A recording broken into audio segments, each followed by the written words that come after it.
नेहरू का मानना था कि एक पोस्ट वर्ल्ड वॉर दुनिया में न्यूक्लियर वेपन्स ये सब ये कभी यूएसएसआर और यूएस के पास ठीक है, लेकिन हिंदुस्तान उस तरह का मुल्क नहीं है।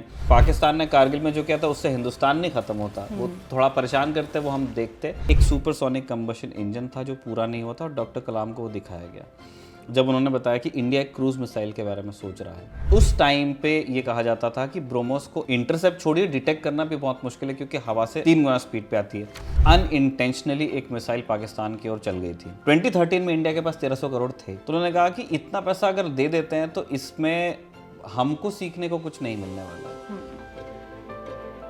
2013 के आसपास, 12, 13, 14 के आसपास 2025 में ऑपरेशन सिंदूर के दौरान एग्जैक्टली यही हुआ। चीन के बारे में मैं नहीं कह सकता, लेकिन पाकिस्तान उसको फिगर आउट ही नहीं कर पाया।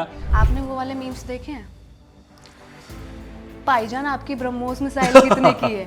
क्या रीज़न है? मतलब ये मुझे खुद जानना है कि रशिया इतने सालों से हमारे साथ वो मिलिट्री वाले एग्रीमेंट्स करते आ रही। जो टेक्नोलॉजी यूएसएसआर ने हमको दी वो कभी किसी ने हमें ना पैसे से दी ना किसी दोस्ती यारी एग्रीमेंट को लेके दी, लेकिन हिंदुस्तान ने हमेशा मतलब एक ऑल वेदर फ्रेंड रहा है रूस का, क्योंकि उन्होंने हमें जब सबसे ज़्यादा ज़रूरत रही है वो वैसी क्रिटिकल चीज़ें उन्होंने हमको दी हैं। जब मिसाइल्स या बॉम्ब्स या एयरक्राफ्ट्स इस तरह के जो एक्सपोर्ट्स होते हैं उसमें जो बेस्ट होता है वो बनाने वाला अपने पास रखता है।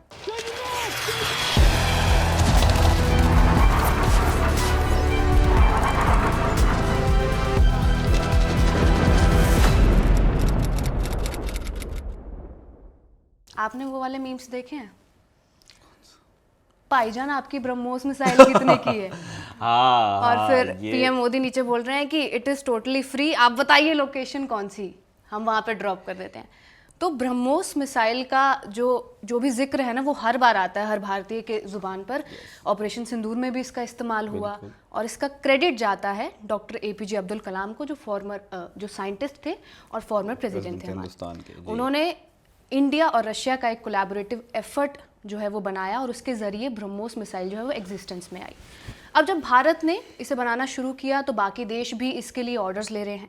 फिलीपींस ने इसका ऑर्डर लिया पिछले साल और अब इंडोनेशिया भी जो है भारत के साथ डील लॉक करने वाला है। अभी रशिया का अप्रूवल बाकी है क्योंकि रशिया के साथ हमारा जॉइंट एफर्ट है।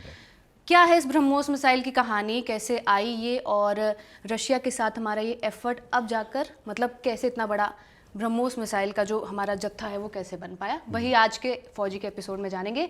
हेलो, मैं रिया हूँ और मेरे साथ है निखिल, और आज फौजी की शुरुआत करते हैं ब्रह्मोस मिसाइल के साथ ही। तो क्रेडिट दिया जाता है डॉक्टर एपीजे अब्दुल कलाम को, बट उसका थॉट प्रोसेस कहते हैं कि उसकी लर्निंग्स जो थी वो 1991 की गल्फ वॉर से कहते हैं बहुत ज़्यादा ली गई थी, क्योंकि तब टॉम हॉक मिसाइल यूज़ हुई थी। तो नीड थी क्रूज मिसाइल की। तो क्या थी वो कहानी, क्या किस्सा था कि डॉक्टर एपीजे अब्दुल कलाम ने कहा कि हमें यार ये बनानी पड़ेगी? मतलब डॉक्टर कलाम भी थे और उनके अलावा कई और। देखिए आज हम जब सुबह आपके साथ ही एपिसोड की ये तैयारी कर रहे थे तो मैं एक चीज़ सोच रहा था कि डॉक्टर कलाम को एज अ साइंटिस्ट सेलिब्रेट किया जाता है ना। स्पेस, इंडियन स्पेस प्रोग्राम में कंट्रीब्यूशन है, डिफेंस में है, मिसाइल प्रोग्राम्स में उनका कंट्रीब्यूशन है, बाद में फिर वो प्रेसिडेंट भी रहे। लेकिन उनको जो डिप्लोमेसी वाला एंगल है in field of science, technology, strategy, इस चीज़ के लिए जैसे थोड़ी सी कम बात होती है उनके उस पक्ष की। जैसे डॉक्टर भाभा, वो एक न्यूक्लियर साइंटिस्ट थे, है ना, फिज़िक्स की दुनिया के महारथी थे, लेकिन आप उनको सिर्फ मैथ और फिज़िक्स से उनके कौशल को नहीं अप्रिशिएट कर सकते। उनके पास वो एक पीपल स्किल भी थी कि वो गवर्नमेंट में जो लोग हैं, ब्यूरोक्रेट्स हैं, जो नेता हैं, उनको बता पाते थे कि जिस साइंस को आपके लिए बहुत वो जटिल होगा लेकिन मुल्क के लिए बड़ी काम की चीज़ हो सकती है। बड़ा क्रेडिट जाता है उनका इंडियन एटॉमिक प्रोग्राम जो हिंदुस्तान का था उसमें गवर्नमेंट को कन्विंस करने में, स्पेशली प्राइम मिनिस्टर नेहरू को कन्विंस करने में, क्योंकि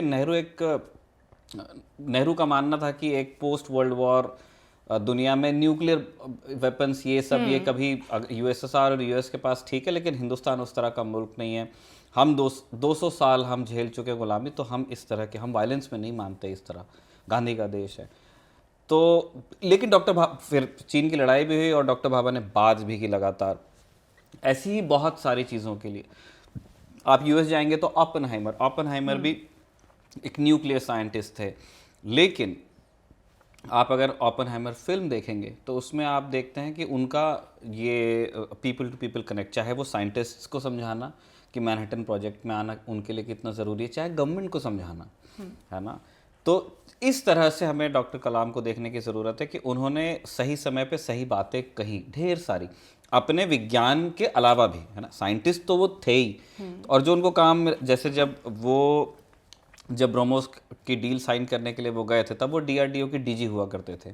तो ऐसे अलग अलग पदों पे तो उनको तैनाती मिलती ही थी, वो अपना काम करते थे।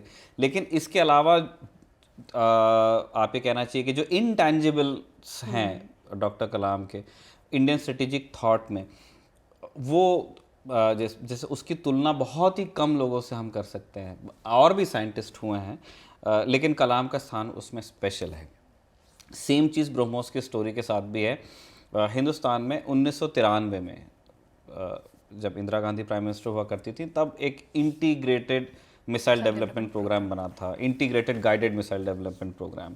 तो तब ये जो आज आप मिसाइल्स देखते हैं, अग्नि, पृथ्वी, है ना, जो सरफेस टू एयर मिसाइल है आपकी, आकाश, या एंटी टैंक मिसाइल है नाग, ये सारे प्रोग्राम तब आपके 80s में हमने सोचे थे, है ना। और शुरुआत उसकी वहीं से हुई थी कि हम न्यूक्लियर बॉम्ब पे काम कर ही रहे थे, हमको एक सक्सेस मिल भी गई थी।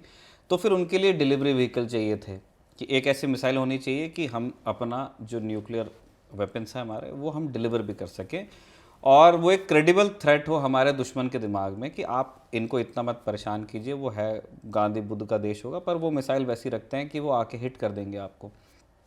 तो ये बड़े लंबे प्रोग्राम्स थे। और ये नाग और आकाश को अगर आप छोड़ दें तो बैलिस्टिक मिसाइल्स के प्रोग्राम थे, क्योंकि न्यूक्लियर वॉरहेड्स की डिलीवरी के लिए बैलिस्टिक ट्रेजेक्ट्री, जो जैसे एकदम से शार्प ट्रेजेक्ट्री में ऊपर गया फिर नीचे आया, है ना। तो ये उस तरह की मिसाइल्स हैं, और ये स्ट्रेटेजिक एसेट्स हैं। कितनी भी भयंकर, जैसे हमारे पास में स्ट्रेटेजिक मिसाइल्स रही हैं, लेकिन 99 में कारगिल के साथ तनाव हुआ, हमने नहीं यूज़ की। हमारे पार्लियामेंट पर अटैक हुआ, हमने नहीं यूज़ की। सर्जिकल स्ट्राइक्स हमने नहीं की। ऑपरेशन सिंदूर हमने नहीं यूज़ की। स्ट्रेटेजिक एसेट्स आप यूज़ करते हो कब? जब ज़रूरत बहुत ज़्यादा हो, या फिर आपके दुश्मन को मैसेज कन्वे ही नहीं हो रहा है ना। आपको अपने एग्जिस्टेंस पे जहाँ बात आ गई है, वहाँ पे अग्नि, पृथ्वी, उस तरह के मिसाइल्स हैं। लेकिन हमेशा उस तरह की लड़ाई तो नहीं होगी आपकी, है ना, कि एकदम ऑल आउट 1971 की तरह, मतलब 2 मोर्चों पे लड़ाई चल रही है। तब पाकिस्तान के एग्जिस्टेंस पे बनाई थी, ऐसा चैलेंज आया नहीं है हमारे सामने अभी तक के। उससे नीचे के कई लेवल्स हैं लड़ाई के, तो ज़रूरत पड़ सकती है कि आपको टैक्टिकल वेपन्स कभी यूज़ करने पड़े, है ना। से कारगिल में आपके पास एक टैक्टिकल चैलेंज था। स्ट्रेटेजिक पाकिस्तान ने कारगिल में जो किया था, उससे हिंदुस्तान नहीं ख़त्म होता, वो थोड़ा परेशान करते, वो हम देखते, लेकिन वो एक टैक्टिकल चैलेंज ज़्यादा था, स्ट्रेटेजिक नहीं था। लेसन्स चाहे उसका स्ट्रेटेजिक रहे, तो हमको ठीक है, वो एनएलआई के लोग आए थे, हमको उनको फ्लश आउट करना था। तो इस तरह के जो टैक्टिकल नीड्स हैं, वैसी मिसाइल्स की ज़रूरत सब देख रहे थे कि दुनिया में और लोगों के पास है। लेकिन शुरुआत में रहा कि अभी पहले हम बड़े प्रोग्राम्स पे, बैलिस्टिक मिसाइल्स पे, न्यूक्लियर मिसाइल्स पे हम काम कर रहे हैं, उसको चलने देते हैं। फिर वो बात आती है जो आपने कहा कि 1991 में जब गल्फ वॉर हुआ और यूएस ने क्रूज मिसाइल्स खूब यूज़ की, उसके अंदर यूएस ने 2 काम किए थे गल्फ वॉर में। उन्होंने एक लैंड इन्वेजन तो किया ही था, है ना, वो पूरे गल्फ में आए, कुछ उनकी फोर्सेस सऊदी अरब में गई, वो कतर में लैंड किया, और फिर अल्टीमेटली वो इराक में भी गए। तो उनके बूट्स ऑन ग्राउंड भी थे, लेकिन साथ में उन्होंने अपनी एयरफोर्स को खूब यूज़ किया था। वो एक एरियल कैंपेन था प्राइमरीली, और दूसरा उन्होंने उनके जो शिप्स थे जो पूरे गल्फ में तैनात थे, वहाँ से वो मिसाइल्स चलाते थे। और बहुत सारे उन्होंने जो हेविली डिफेंडेड टारगेट्स थे, उनको उन्होंने ऐसे ही इंगेज किया कि हम अपने सैनिक भेजने की जगह या एयरक्राफ्ट भेजने की जगह हम उनको मिसाइल से हिट करेंगे। तो वो मिसाइल्स चलाते थे, चाहे यूएई में उनके पास में जो बेसेस हैं, सऊदी अरब में हैं, गल्फ में उनके शिप्स हुआ करते थे, तो टॉमाहॉक चलाते थे, शिप से भी चलती है। तो इसे पूरी दुनिया के जो स्ट्रेटेजिक थिंकर्स थे, उन्होंने देखा कि यार क्रूज मिसाइल का एक बढ़िया यूज़ हो सकता है। आपको ज़रूरत नहीं है हमेशा बैलिस्टिक्स को यूज़ करने के लिए या बहुत बड़े वेपन्स को यूज़ करने के लिए। क्रूज मिसाइल की खासियत क्या है? जैसे मैंने बताया कि बैलिस्टिक कैसे जाती, क्रूज मिसाइल एक प्लेन की तरह फ्लैट उड़ती जाती है। अब उसका फ़ायदा ये है कि उसको रेंज खूब मिलती है, क्योंकि उसको स्पेस में जाने की ज़रूरत नहीं है क्रूज मिसाइल्स को। बैलिस्टिक्स जनरली बिल्कुल एज ऑफ स्पेस तक बहुत ऊपर जा करके फिर नीचे आती है, इसलिए बैलिस्टिक्स को एंगेज करना भी बहुत मुश्किल होता है। क्रूज मिसाइल लेकिन फिर वो रीड भी होगी, रडार पे दिखेगा भी कि किसी ने लॉन्च किया। क्रूज मिसाइल ज़मीन के बहुत करीब या समंदर के बहुत करीब उड़ते हुए जा सकती है, अपनी ट्रेजेक्टरी में बहुत लंबे समय तक के डिटेक्शन को इवेड कर सकती है, और टारगेट में जाने के जस्ट बिल्कुल जैसे टारगेट के पास पहुंचा वहाँ पे एक ट्रेजेक्टरी लेके वो धनुष से गिर जाती हैं। और 1991 में इसका बड़ा फ़ायदा हुआ यूएस को।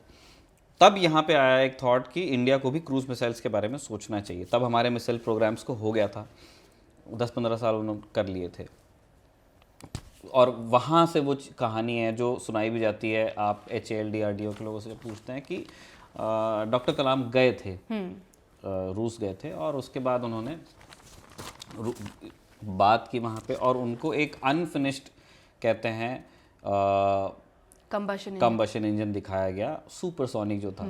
और रीज़न ये बताया गया कि इस चीज़ पे, अब मुझे इस कहानी का सत्य नहीं पता, लेकिन बहुत ही जिसको कह सकते हैं आप सीनियर लोगों ने, मैं बताता हूँ, DRDO के एक DG रहे हैं SK मिश्रा, उन्होंने पब्लिकली ये कहानी बताई है कि एक सुपरसोनिक कंबशन इंजन था जो पूरा नहीं हुआ था, और डॉक्टर कलाम को वो दिखाया गया जब उन्होंने बताया कि इंडिया एक क्रूज मिसाइल के बारे में सोच रहा है।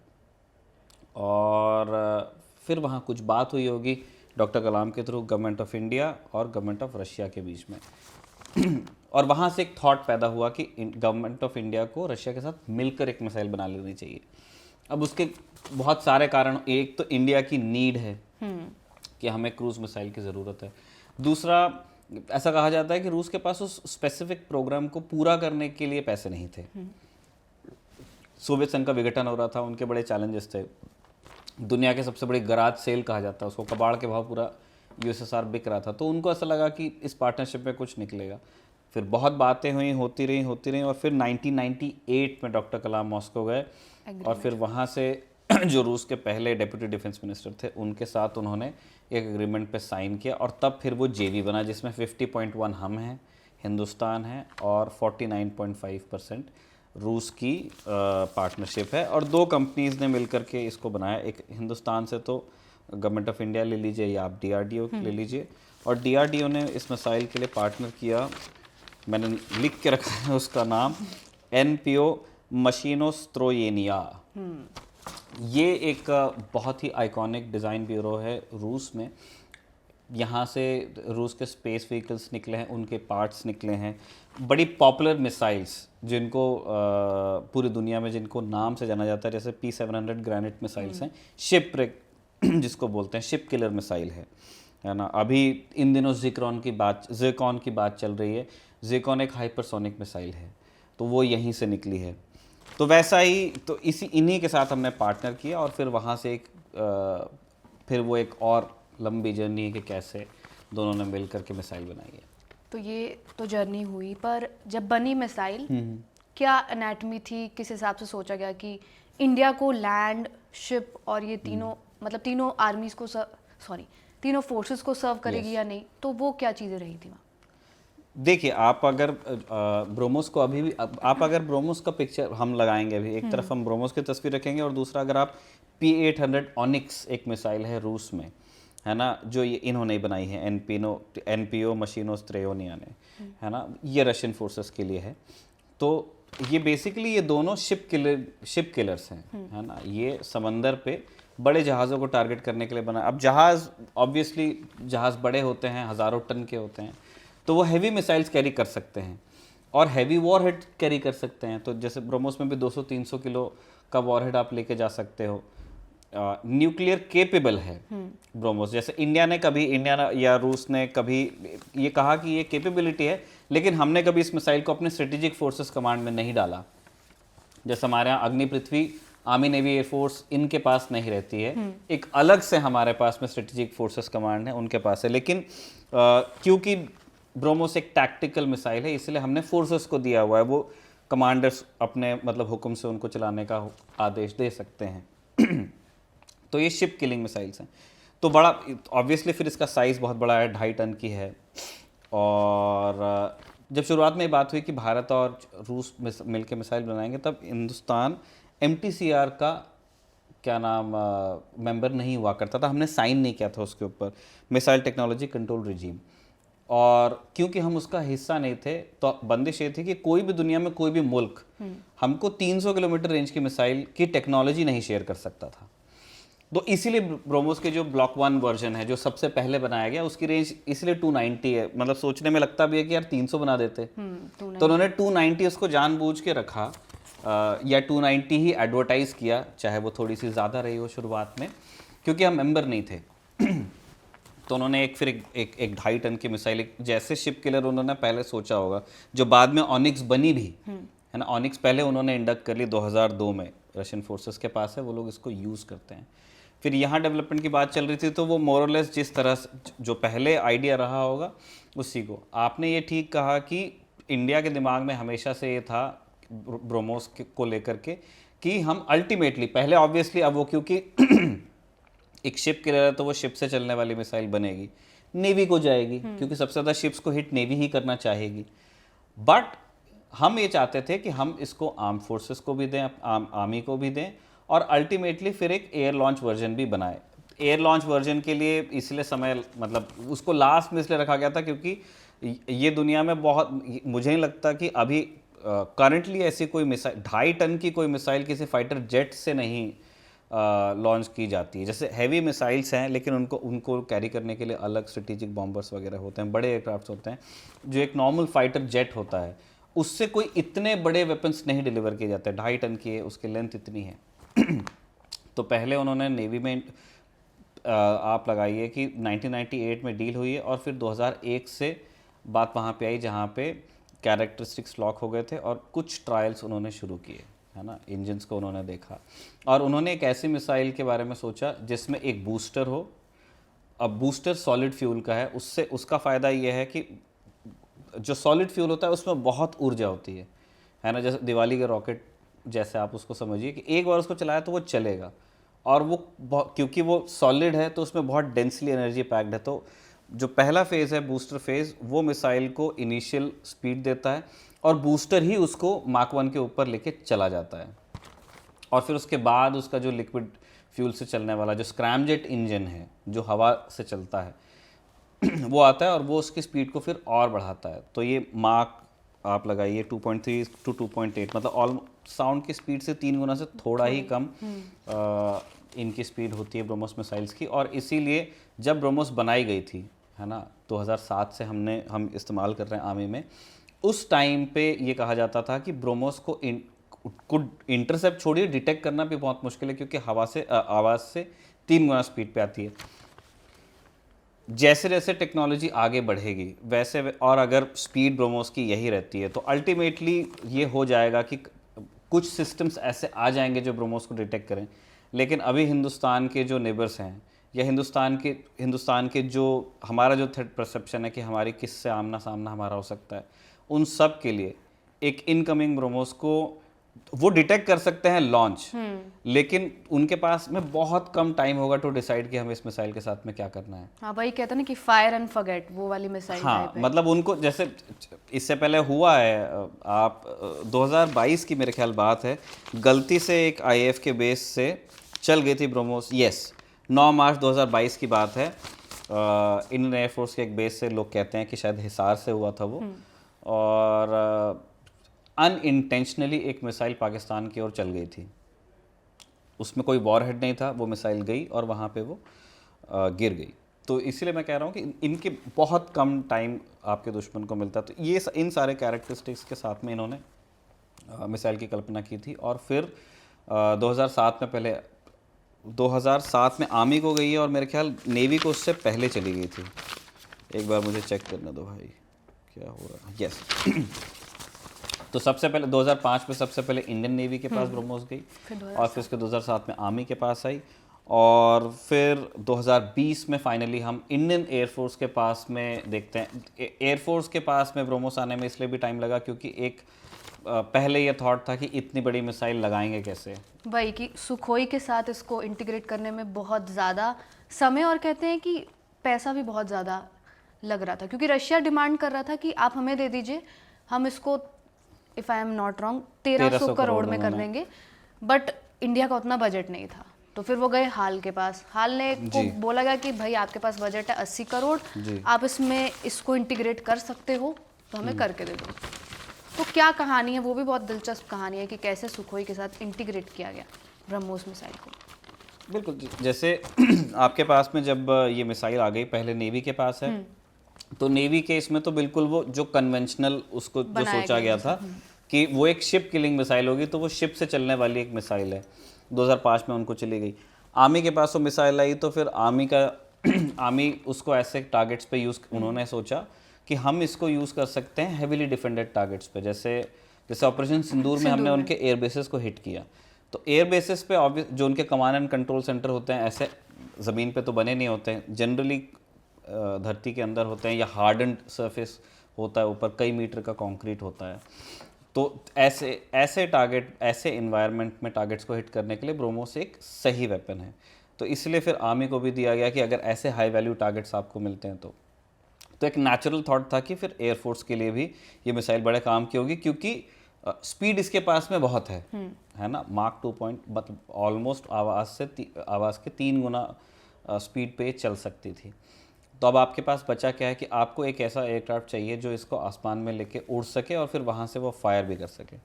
तो पहली प्रॉब्लम उसमें ये आई कि मिसाइल का वेट बहुत था। साइज़ तो था ही, है ना, उसकी लेंथ भी है, लेकिन 2.5 टन की मिसाइल है वो। तो हम जो एयरक्राफ्ट्स यूज़ करते हैं उनके किसी के भी विंग्स पे नहीं जा सकती थी ये मिसाइल, ये बेली पे ही जा सकती थी। मतलब जैसे पंख पे आपने देखा होगा हार्ड पॉइंट्स लगे होते हैं, मिसाइल लगी होती है। तो ये था कि एयरक्राफ्ट के नीचे जहाँ ड्रॉप टैंक्स होते हैं वहीं हम उनको मिसाइल को लगा सकते थे। तो शुरू में सोचा गया कि ये Su-30 के लिए भी एक बड़ी मिसाइल है, ये कैसे होगा। तो पहले साइंटिस्ट ने ये सोचा कि क्या हम ब्रोमोस को छोटा कर सकते हैं, क्योंकि मैंने आपको बताया कि मिसाइल की जो रेंज है, ये एक बड़ी मिसाइल है बाय द वे, है ना। आप अगर टॉमहॉक से इसको कंपेयर करेंगे तो टॉमहॉक की रेंज हज़ारों किलोमीटर में है, और ब्रोमोस शुरू किया हमने 290 से, और फिर इंक्रीमेंटली उसकी रेंज बढ़ती गई, 350 तक भी जा सकती है। 350 तक की जाती है। 400 किलोमीटर का तो इंडिया ने पब्लिकली अनाउंस भी किया है, और 500 किलोमीटर के वर्जन्स पे काम कर रहे हैं। ये भी DRDO की तरफ से कहा गया था, ब्रह्मोस एयरस्पेस की तरफ से कहा गया था, और ये बात भी पब्लिक डोमेन में है कि इंडिया सोच रहा है 800 किलोमीटर के बारे में, 1000 किलोमीटर के बारे में, है ना। ये टेक्नोलॉजी बहुत दूर आपको लेके जा सकती है, जो आपने ब्रह्मोस में रखी हुई है ऑलरेडी। रेंज उसकी क्यों कम थी वो तो हमने पहले डिस्कस कर लिया कि वो 290 से क्या वो 500 की ही शुरुआत में बन जाती, लेकिन हम MTCR के मेंबर नहीं थे, हमने साइन नहीं किया था, इसलिए हम 290 पे रह गए। तो एक ये बहुत बड़ी मिसाइल थी। फिर ये अल्टीमेटली डिसाइड हुआ कि इसको मिसाइल को थोड़ा सा रीडिज़ाइन करके देखते हैं, अगर इस रेंज पे हमें काम करना है, से 290 और 300 और 350 किलोमीटर्स। लेकिन उसमें यह हुआ कि आपको ड्राइंग बोर्ड पे वापस जाना था, आपको पूरी मिसाइल को दोबारा रीडिज़ाइन करना था, और उस चीज़ में टाइम और पैसा दोनों बहुत ज़्यादा खर्च होना था। तो फिर उस आइडिया को किया गया ड्रॉप। फिर ये डिसाइड हुआ कि नहीं, मिसाइल यही रहेगी और एयरक्राफ्ट भी यही रहेगा, अब इसको फिगर आउट करना है कि कैसे। तो फिर एक ईजी सोल्यूशन उसका ये था कि क्योंकि एयरक्राफ्ट रशियन है Su-30, जिसको हमने सोचा था, हमारे पास सबसे बड़ा फाइटर जेट आकार में और ताकत में Su-30 है, और नंबर्स में हमने उनको इंडक्ट किया। 270 इंडियन एयरफोर्स के पास में है, और इंडियन एयरफोर्स को बड़ा उसका एक्सपीरियंस भी है। और Su-30 एक एक्सपेरिमेंट की तरह ही हिंदुस्तान में भी आया था। वहाँ पे वो एक ट्रेनर एयरक्राफ्ट था, और वो प्लग एंड प्ले, इंडिया ने अपने हिसाब की बहुत सारी चीज़ें उसके अंदर लगाई। तो सोचा गया कि चलो ये एक्सपेरिमेंट यहाँ पे हो सकता है। शुरू हुआ तो एक ऑब्वियस उसका सोल्यूशन लोगों को ये नज़र आया कि एयरक्राफ्ट क्योंकि रशियन है और मिसाइल रशियन पार्टनरशिप के साथ बनी है, तो आप उनको दीजिए इंडक्ट करने के लिए, है ना, कि आप रशिया में देंगे तो जो वहाँ के साइंटिस्ट हैं, इंजीनियर्स हैं, वो लोग मिल करके इसको कर लेंगे। तो जब उसका एक एस्टिमेट निकाला गया तो वो 1300 करोड़ कुछ बन रहा था। तो ब्रह्मोस एयरस्पेस ने क्योंकि मिसाइल बनाई है, तो उनके पास में इतना बजट नहीं था, है ना। आप 2 फोर्सेस को दे चुके हो, अब आपको एक एयर लॉन्च वर्जन डेवलप करना है, तो उनका बजट कम, 100 करोड़ भी, 80 करोड़ रुपए उनके पास में थे। तो उस टाइम ब्रह्मोस एयरस्पेस के CEO हुआ करते थे AS पिल्लई। ये 2013 की बात है।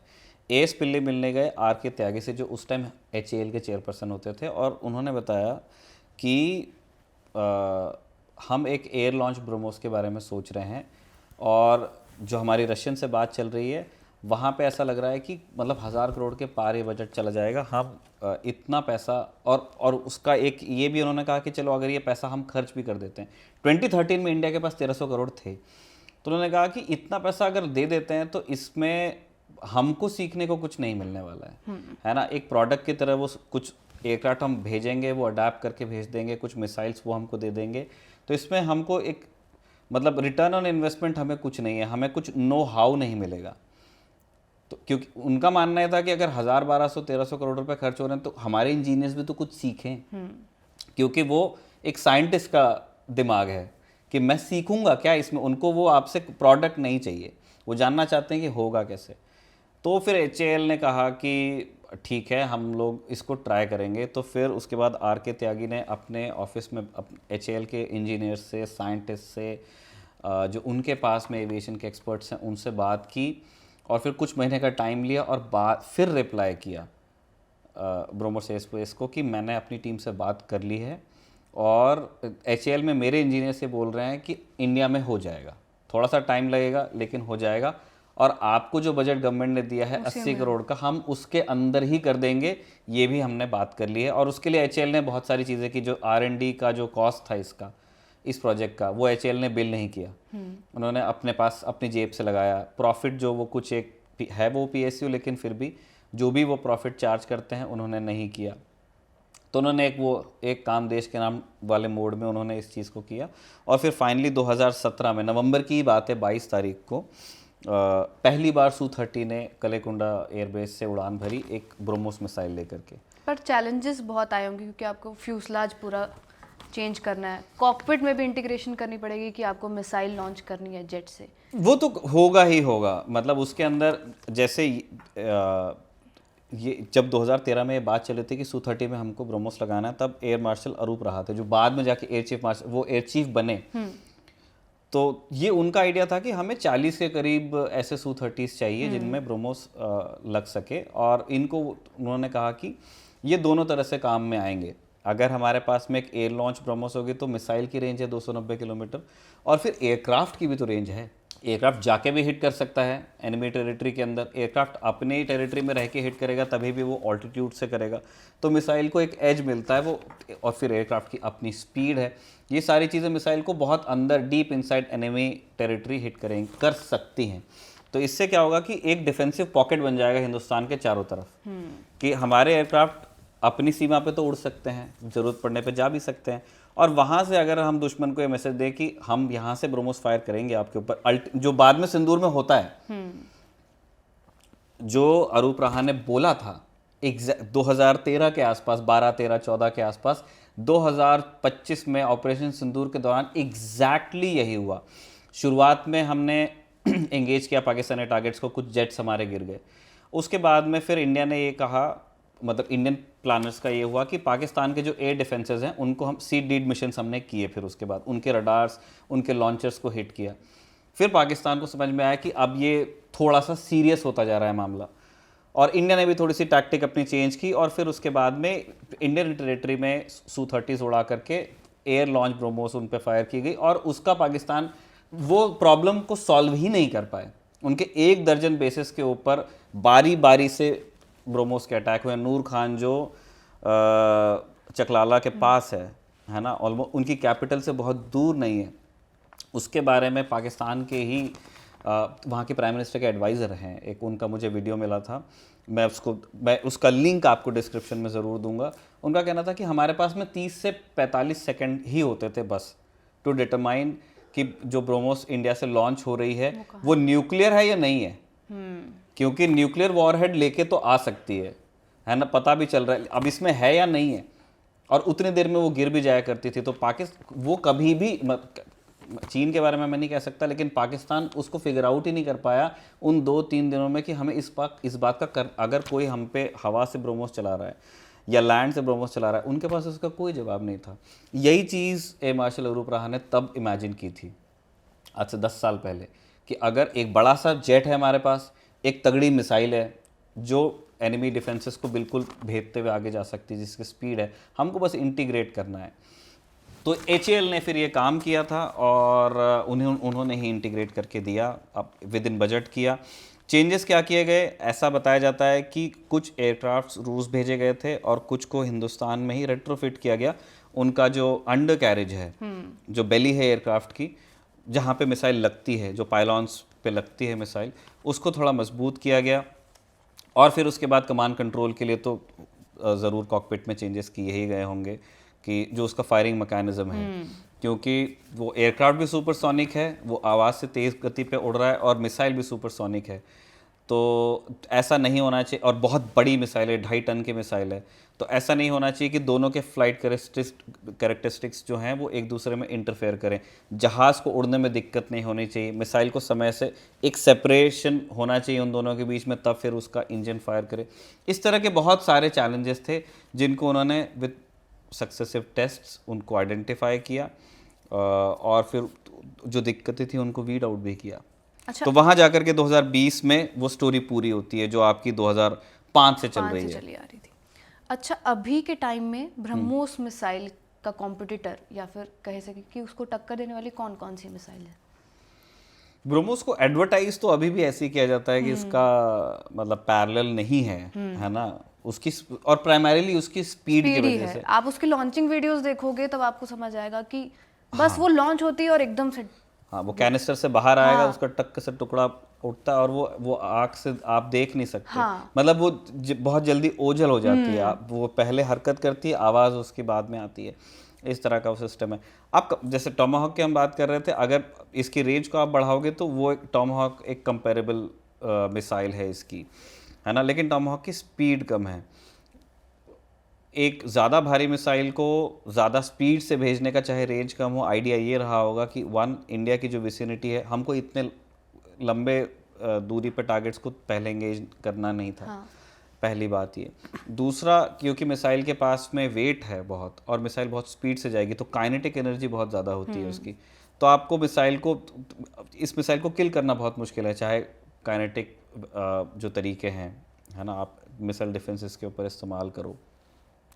जब ये किसी टारगेट को हिट करेगी तो उसका इम्पैक्ट बहुत बड़ा होता है। अब मिसाइल की बात कर रहा हूँ, वो बहुत एनर्जी लेके आती है और फिर जो वॉरहेड आपने उसमें जितना बड़ा लगाया होगा, 200 kg के वॉरहेड्स जाते हैं जो आर्मी के पास है और जो नेवी के पास है। ये ब्लॉक 1 की बात कर रहा हूँ, इसमें बहुत ज़्यादा इंप्रूवमेंट नहीं हुआ होगा। एयरफोर्स जो कैरी करती है उनके पास 300 kg का है। तो एक टॉमाहॉक मुझे समझ में आती है जिसको आप कंपेयर कर सकते हो, और अन्य क्रूज मिसाइल्स की तरह ही है, लेकिन स्पीड एक फैक्टर है ब्रह्मोस के मामले में। अच्छा, हमारा रशिया के साथ बहुत सारी चीज़ों में कोलैबोरेटिव एफर्ट रहा है, क्या रीज़न है? मतलब ये मुझे खुद जानना है कि रशिया इतने सालों से हमारे साथ वो मिलिट्री वाले एग्रीमेंट्स करते आ रही है। अब इसमें तो फिर वो थोड़ा सा हमको वेयर ऑफ करना पड़ेगा, मतलब हम चले जाएंगे राजदूत वाले जोन में। देखिए, इन शॉर्ट तो यही है, दुनिया में जब ये कोल्ड वॉर के टाइम से ही चल रहा है, हम आज़ाद हुए तब कोल्ड वॉर मतलब बस चल पड़ी थी। तो हर कोई अपना अपना अपना ढूंढ रहा है कि भाई मुझे यहाँ रहना है, मुझे वहाँ रहना है। तो यूएस वहाँ जापान में अपनी फ़ौज रखे हुए है, जर्मनी में अपनी फ़ौज रखे हुए, वो अपना जो वर्ल्ड व्यू है वो उसको लागू करना चाहते थे। सेम सोवियत यूनियन के साथ में था, तो सोवियत यूनियन भी अपनी क्रांति को एक्सपोर्ट कर रहा था। इंडिया की शुरुआत में ये थी कि क्योंकि हम एक कॉलोनियल पास्ट के साथ आते हैं, विदेशी ताकतों ने हिंदुस्तान पर रूल किया और हमारा वो एक्सपीरियंस रहा है कि गुलामी में कितनी बुरी गत होती है। और वेस्ट से आए थे, है ना, ब्रिटिश लोग यूरोप से आए थे, तो हमारा एक नेचुरल डिस्कम्फर्ट था विद कॉलोनियल पावर्स, और गरीब मुल्क था एक हमारा। जो इंडिया का कल्चर है, चाहे वो किसी भी आप रिलीजन में जाओगे तो वो बंधुत्व की बात करता है ना, गरीब का दुख समझने की बात करता है। तो वो एक नेचुरल कैरेक्टरिस्टिक, तो वो हमारे लिए इजी नहीं था इन 1947 टू बी स्टॉन्च कैपिटलिस्ट। कि मतलब मैं जितनी मुझे समझ है उस हिसाब से मैं जवाब देने की आपको कोशिश कर रहा हूँ। तो इसलिए वो जो लेवल ऑफ कंफर्ट है ना, तो वेस्ट के साथ वो थोड़ा कम ही रहा, जबकि हम शुरुआत में बात करते थे in times of Nehru non align रहने की। फिर धीरे धीरे अब उसमें फिर वो बहुत सारे उसके कारण है कि क्यों हम यूएसएसआर की तरफ झुकते चले गए। लेकिन एक चीज़ जो मैंने एक बेसिक अंडरस्टैंडिंग देने की कोशिश की है, आप इसके लिए जज मत कीजिएगा। एक चीज़ जो मैं एक्यूरेट आपको बता सकता हूँ और पूरे दावे के साथ आपको बता सकता हूँ कि हमने डिफेंस पार्टनरशिप ऐसे नहीं कि सब बाहर नहीं की, हमने अब यूएस के साथ स्ट्रेटेजिक पार्टनरशिप है, फ्रांस के साथ 50 साल हो रहा है हमको उनसे मिलिट्री हार्डवेयर खरीदते हुए, स्पेशली एयरफोर्स के लिए, और तो अब इसराइल से ले रहे हैं, और यूएसएसआर से तो लिया और रूस से अब ले रहे हैं।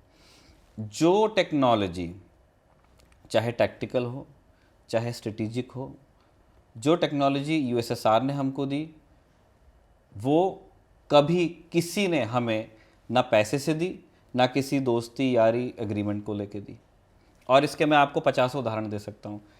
आप LVM जो इसरो का सैटेलाइट है ना, जो बड़े सैटेलाइट्स हिंदुस्तान लॉन्च करता है वो LVM से करता है, बाहुबली आजकल उसको बोल रहे हैं। तो PSLV इंडिया ने बनाया, उसमें भी चलिए रूस का थोड़ा बहुत रोल रहा होगा, लेकिन PSLV एक ज़्यादा इसरो सक्सेस है, उनके साइंटिस्ट की मेहनत है। फिर उन्होंने, लेकिन PSLV के साथ में दिक्कत ये थी कि वो जियो स्टेशनरी सैटेलाइट्स नहीं ले जा पाता था, आसमान में इतना ऊंचा और इतने बड़े सैटेलाइट्स नहीं ले जा पाता था, हिंदुस्तान को बाहर जाना पड़ता था। हम कभी फ्रांस से लॉन्च करवाते थे, कभी दूसरे देशों में, यूरोप में और अमेरिकाज में, तो वो हमको डॉलर में और यूरो में चार्ज करते थे। तो फिर इसलिए इंडिया बहुत इंटरेस्टेड था कि एक जियो सिंक्रोनस, मतलब हमको सैटेलाइट लॉन्च करने लायक एक बड़ा रॉकेट होना चाहिए हमारे पास में। बहुत मेहनत की इसरो ने अपना PSLV का एक्सपीरियंस यूज़ करने की, लेकिन वो एक अलग तरह की प्रॉब्लम थी, नहीं सॉल्व हो पा रही थी। तब रूस ने हमको क्रायोजेनिक इंजन्स दिए जिससे हम अपना GSLV बना पाए, जो अब LVM कहलाता है। जैसे दिया था उन्होंने, फिर एक टाइम वो भी आया जब उन्होंने देना बंद भी किया, लेकिन क्योंकि हमारे पास कुछ इंजन्स आए, हमने उनको ऑपरेट करना, मेंटेन करना, लॉन्च सक्सेसफुल, वहाँ तक वो पूरा लूप हमने पूरा किया। तो हमारे इसरो के जो साइंटिस्ट थे उनके पास वो ये खरीद के नहीं आएगा कहीं से भी, पैसे से आप वो अनुभव नहीं खरीद सकते कि एक क्रायोजेनिक इंजन दिखता कैसा है, वो जब उसको किस तरह के रख रखाव की ज़रूरत होती है, उसको जब आप ऑपरेट करते हो तो किस तरह की सावधानियों की ज़रूरत होती है। ये मैनुअल आपको कोई दे देगा, उससे नहीं होगा। ये स्पेस की दुनिया में हुआ। ब्रोमोस अभी हम लेके बैठे हुए हैं कि हम तारीफ ही कर रहे हैं लगातार कि ब्रोमोस को अभी हो गया है 20 साल। 20 साल बाद भी हमने ऑपरेशन, 20 साल पहले हमने उसको डेवलप किया था, अभी हमने ऑपरेशन सिंदूर में उसको इस्तेमाल किया। Spectacular performance. मैंने कहा ना कि पाकिस्तान को 2 दिन मिले उस प्रॉब्लम को सॉल्व करने के लिए। जैसे हम जिस दिन हमने 7 मई को अटैक किया, हमने देखा कि ये टैक्टिक काम नहीं कर रही है, हमने उस टैक्टिक को चेंज किया। दोबारा से जब फिर हमने हिट किया पाकिस्तान को, वो नहीं आया आसमान में। पाकिस्तान को भी इतना ही टाइम मिला था ब्रोमोस को एंगेज करने के लिए, वो कोई सोल्यूशन नहीं लेके आ पाए। ये रूस के साथ हुआ। न्यूक्लियर सबमरीन्स वो लीज करते हैं हमको, हम उनको पे भी करते हैं। और कोई देश कौन तैयार है लीज करने के लिए आपको? इंडिया की जो पहली न्यूक्लियर सबमरीन है बैलिस्टिक, जो स्ट्रेटेजिक फोर्सेस कमांड के तहत काम करती है, INS अरिहंत, वो बनाई है हमने, है ना, कोची शिपयार्ड लिमिटेड में। लेकिन उसको बनाने में जो रशियन हेल्प आपको मिली है ना, क्योंकि न्यूक्लियर रिएक्टर रखना है आपको एक सबमरीन के अंदर, और ऐसा नहीं है कि वो सिर्फ एक रोबोट है, उसके अंदर क्रू होगा, उसकी सेफ्टी का ध्यान रखना है। ये ऐसी चीज़ें हैं जो आपके पास कितना भी पैसा हो, कोई आपको बेचेगा नहीं। तो ऐसे जो स्ट्रेटेजिक पार्टनरशिप वाली जो चीज़ें रही हैं, उसके अंदर रूस ने हमेशा हिंदुस्तान का साथ दिया और बढ़ चढ़ के दिया है। And this is the reason कि ठीक है, रशियन हार्डवेयर में कुछ कमी यहाँ होती है, कुछ कमी वहाँ होती है, लेकिन हिंदुस्तान ने हमेशा मतलब एक ऑल वेदर फ्रेंड रहा है रूस का, क्योंकि उन्होंने हमें जब सबसे ज़्यादा ज़रूरत रही है वो वैसी क्रिटिकल चीज़ें उन्होंने हमको दी हैं। तो मुझे लगता है ब्रह्मोस का शुरू से लेकर अंत तक सब कुछ कर ही लिया हमने। एक्सपोर्ट बचा है। एक्सपोर्ट के बारे में, हाँ, एक्सपोर्ट के बारे में बता दीजिए आप। जैसे हमने शुरू में तो बताया था, हमने पहले फिलीपींस को दिया 2022 में, और फिर उसके बाद में 2025 में अभी बात चल रही है कि इंडोनेशिया को देंगे। और भी कंट्रीज बताई जाती हैं कि इंटरेस्टेड है इसके अंदर। उसमें अर्जेंटीना का नाम मैंने देखा, आर्मीनिया, बहुत सारे लोग करना चाहते हैं, और उसमें एक बड़ा रोल है ऑपरेशन सिंदूर में परफॉर्मेंस का। इंडोनेशिया का जो ब्रोमोस में इंटरेस्ट है वो ऑपरेशन सिंदूर को प्रीडेट करता है, वो बहुत पहले से बात कर रहे हैं। फिलीपींस ने खरीद पहले ली, इंडोनेशिया भी बहुत टाइम से बात कर रहा है, लेकिन वो जो 50-50 वाला मामला होता है ना, उसको ब्रेक करने में और पूरी दुनिया में एडवर्टीजमेंट के हिसाब से ऑपरेशन सिंदूर बहुत बढ़िया रहा है। वो बेंचमार्क बन गया है पूरा। हाँ, कि ये मिसाइल काम करती है, वो गड्ढे दिख रहे हैं ना पाकिस्तानी एयरबेसेस पे, और वो सैटेलाइट से कोई भी जाके हमने अगर इंडियन एयरफोर्स नहीं डालेगी तो भी आप मैक्सार पे जाकर के चेक कर सकते हो। तो ये चीज़ है। एक्सपोर्ट के मामले में दो चीज़ें हैं। एक ये है कि हिंदुस्तान ने 20 साल तक के इस मिसाइल को ऑपरेट किया है और लगातार इम्प्रूव्ड वर्जन्स आते जा रहे हैं। ब्लॉक 1 था, ब्लॉक 2, ब्लॉक 3 आ गया। पहले रेंज 290 थी, फिर बहुत दिन वहाँ रही, फिर 2016 के आसपास हमने MTCR को साइन कर लिया।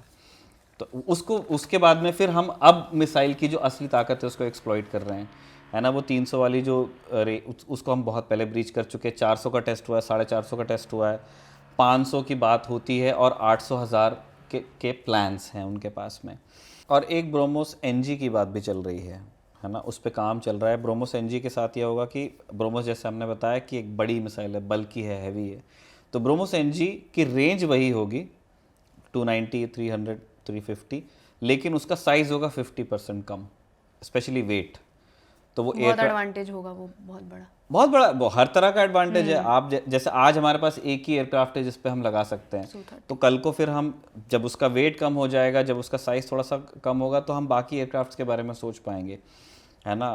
आपके पास में MiG-29s हैं, अभी कुछ साल आप उनको ऑपरेट करोगे, फिर उसके बाद में लंबे समय तक आपके पास रफाल रहेंगे। आने वाले दिनों में जब तेजस के और अपग्रेडेड वर्जन आएंगे, मार्क 2 आएगा, उनके बारे में सोचा जा सकता है कि वो अपने साथ ब्रोमोस लेके जाएं। और वो एक मतलब एडेड एडवांटेज होगा, क्योंकि अब ब्रोमोस प्रोग्राम की सफलता एक प्रोडक्ट तो है ही, वो एक्सपीरियंस है। अब हमको पता है कि एक मिसाइल कैसे बनती है, उस मिसाइल के लिए वॉरहेड कितना बड़ा होना चाहिए, उसका वेट क्या होना चाहिए, मिसाइल के गाइडेंस कैरेक्टरिस्टिक्स कैसे होंगे, फायरिंग सोल्यूशन कहाँ से आएगा, एयरक्राफ्ट में इंडक कैसे होगा, ये सब आपको है। तो जब अब हम इस प्रोसेस को जब दोबारा करेंगे, वो और फिनिश के साथ में होगा। और उसे बेचना कैसे है वो भी, हाँ, बिक तो रही है वो। हाँ। बहुत सारे लोग लेना चाहते हैं। और बस इसमें बस एक चीज़ और ये है कि जो एक ज़माने में मेरे दिमाग में सवाल हुआ करता था कि यार आपने मिसाइल बनाई, US ने टॉमाहॉक बनाई और उनको बेचा है बहुत सारे नेटो कंट्रीज़ को, उन्होंने अगर US पे चला दी तो फिर उसका जवाब फिर मुझे दिया था संदीप उन्नीथन, उनके साथ में शो किया करता था पहले, तो मैं यहाँ पे भी उस चीज़ को शेयर करना चाहता हूँ। तो उन्होंने कहा था कि जो बेस्ट कैरेक्टरिस्टिक्स होते हैं, है ना, जो सबसे टॉप नॉच क्वालिटी होगी, ठीक है, उससे एक लेवल नीचे ही एक्सपोर्ट किया जाता है। वैसे जनरली हिंदुस्तानी एक्सपोर्ट के बारे में कहा जाता है ना कि यार आपने सुना होगा यार बाटा की चप्पलें यहाँ बनती हैं, ये होती। उन्होंने कहा यार सबसे बढ़िया तो बाहर जाता है, यहाँ तो ये सेकंड का माल है ना, कि इंडिया में कचरा यूज़ होता है और जो बेस्ट प्रोडक्ट होता है सबसे बढ़िया वो हम बाहर बेचते हैं। मिलिट्री एक्सपोर्ट्स के मामले में ऐसा नहीं होता। मिलिट्री एक्सपोर्ट्स के मामले में स्पेशली जिनका इंटेलेक्चुअल IP आपके पास में होता है, जैसे ब्रोमोस का हमारे पास, हम शेयर करते हैं उसको रूस के साथ में, इसीलिए अभी ये इंडोनेशिया का उसी लिए वेट कर रहे हैं। इंडिया इज इंटरेस्टेड, एक बार रूस वाले बोल देंगे कि हाँ ठीक है, तो क्योंकि कंपनी में उनकी हिस्सेदारी है, तो उसके बाद में ये हो जाएगा। तो जब मिसाइल्स या बॉम्ब्स या एयरक्राफ्ट्स इस तरह के जो एक्सपोर्ट्स होते हैं, उसमें जो बेस्ट होता है वो बनाने वाला अपने पास रखता है। हाँ, वही। और उससे थोड़ा उसमें कुछ फर्क होता है जो एक्सपोर्ट किया जाता है, जो जेट्स के लिए भी जाता है, बहुत सारी चीज़ों के मतलब ये आप जब जाकर के पढ़ेंगे इन सारे सिस्टम्स के बारे में, तो आपको देखेंगे इनके एक्सपोर्ट वेरिएंट्स। तो एक्सपोर्ट वेरिएंट एक अलग ही चीज़, वो जीव ही दूसरा होता है फिर, लेकिन इफेक्टिव होगा। एक और चीज़ मैं बस आखिरी 2 मिनट में मैं वो करना चाहता हूँ कि ब्रोमोस का जो क्रेडिट है वो ब्रोमोस एयरस्पेस को जाता है, ऑब्वियसली DRDO को जाता है, HAL को जाता है और आर्म फोर्सेस को जाता है। इनका जो कंट्रीब्यूशन है वो लगातार इसका जिक्र होता है और खूब सेलिब्रेट भी होता है।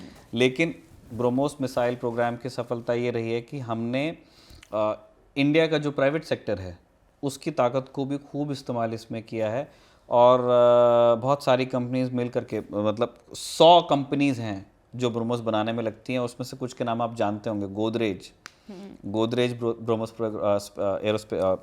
गोदरेज ब्रोमोस प्रोग्राम का हिस्सा है, L&T ब्रोमोस प्रोग्राम का हिस्सा है, डाटा पैटर्न्स है, एक कैलटेक करके कंपनी हुआ करती थी पहले, केरला हाईटेक, उसको ब्रह्मोस एयरस्पेस ने अक्वायर करके फिर उसको BrahMos aerospace Trivandrum limited BATL का नाम दे दिया है। तो ऐसे इस मिसाइल प्रोग्राम की सफलता ये है कि 1 हमारे पास एक इफेक्टिव मिसाइल आई, 2 हमारे पास नो हाउ आया, अब हम जानते हैं कि इस तरह की क्रूज मिसाइल्स कैसे बनाई जाती हैं, इफेक्टिव जो होती हैं, और 3 कि हमारे पास आज एक इकोसिस्टम है, उसमें एक तरफ PSUs हैं, एक तरफ आर्म फोर्सेस हैं, और फिर हमारा इंडिया का प्राइवेट सेक्टर है, जिन सब का एक्सपर्टीज़ पूल होकर के इस तरह के प्रोग्राम्स को सफल बनाता है। 20,000 स्पेशलिस्ट्स हिस्सा रहे हैं इस एक मिसाइल प्रोग्राम के, और ये काफ़ी सफल भी रहा है। बिल्कुल सफल रहा है। आप ये देखिए ना, जिसने बनाया वो यूज़ करता है और दुनिया में और लोग यूज़ करना चाहते हैं, ये सक्सेस का सबसे बड़ा मार्कर है। हाँ, तो ब्रह्मोस मिसाइल की पूरी कहानी जो है वो आज हमने फौजी के एपिसोड में जान ली है। आपका इस फौजी के एपिसोड में क्या कुछ कहना, हमें कमेंट करके ज़रूर बताएं, और जैसे कि रिवाज है कि आपको जो भी टॉपिक्स बताने हो, रिकमेंड करने हो, कमेंट बॉक्स में ज़रूर लिखें, हम उसके बारे में ज़रूर बातचीत करेंगे। Bye bye from Riya and from Nikhil.